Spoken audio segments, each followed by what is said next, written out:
Hello friends, जय हिंद। मैं के दास फ्रॉम मास।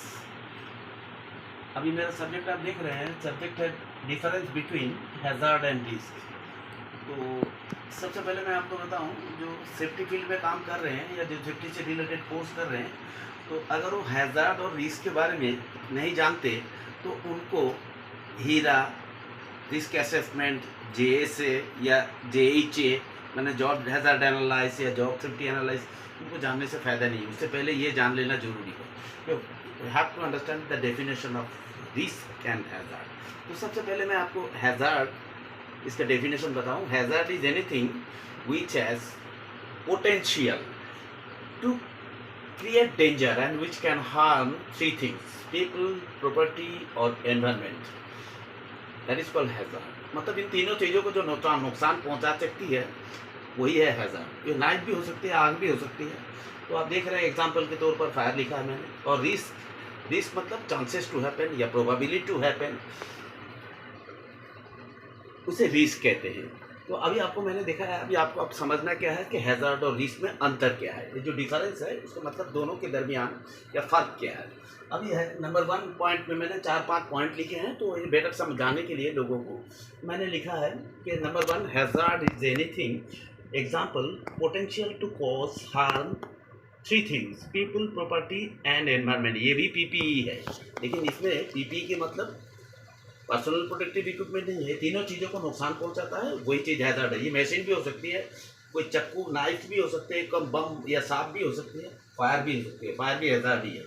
और सेम इसी तरह मैंने रिस्क में लिखा है, रिस्क हैज़ार्ड जैसा नहीं है। रिस्क इज प्रोबेबिलिटी, मतलब जो लाइवलीहुड है, और causing harm from any hazard like work at height, मतलब रिस्क जहाँ पर दुर्घटना घटने की संभावना है, मतलब कोई ऐसी जगह जो कि आपको नुकसान हो सकती है, हार्म हो सकती है हैज़ार्ड के द्वारा। तो वो जैसे उच्च ऊंचाई में काम करना, तो वो आपके लिए रिस्क हो सकता है।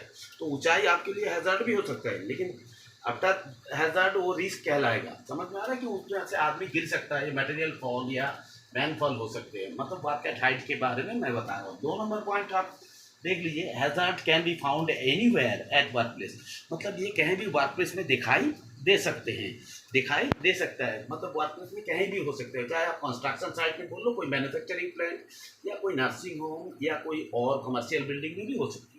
तो मैंने बोला रिस्क के जगह पर क्या लिखा, मैंने लिखा रिस्क में be hidden, chances invited by the hazard. मतलब ये क्या है, ये छुपा हुआ हो सकते हैं। और क्योंकि छुपा हुआ इसीलिए हो सकती है, जहाँ हैज़ार्ड है वहीं रिस्क आपको मिलेंगे। तो इसका मतलब ये संभावना है, तो मतलब प्रोबेबिलिटी है, इसीलिए मैंने लिखा ये हिडन, ये छुपा हुआ है, हमें उसको उसका पता लगाना है। रिस्क है तो उसको इसके लिए आइडेंटिफाई करना है। इसलिए ना आप शायद 2 नंबर समझ गए होंगे। 3 नंबर में मैंने लिखा है related risk hazard related with present condition, मतलब जो मौजूदा हालात में आपके पास वर्क प्लेस में है या जहां आप काम करने गए हैं उस जगह पर है, तो वो एग्जिस्टिंग मतलब रनिंग फॉर्म में है, जो आपको मौजूद है, उपस्थित है, वर्तमान में है, तो वो हैज़ार्ड कहलाएगा। हैज़ार्ड मतलब तो वर्तमान होना चाहिए, आपके पास दिखाई देना चाहिए, जो मौजूद उसकी उपस्थिति होनी चाहिए।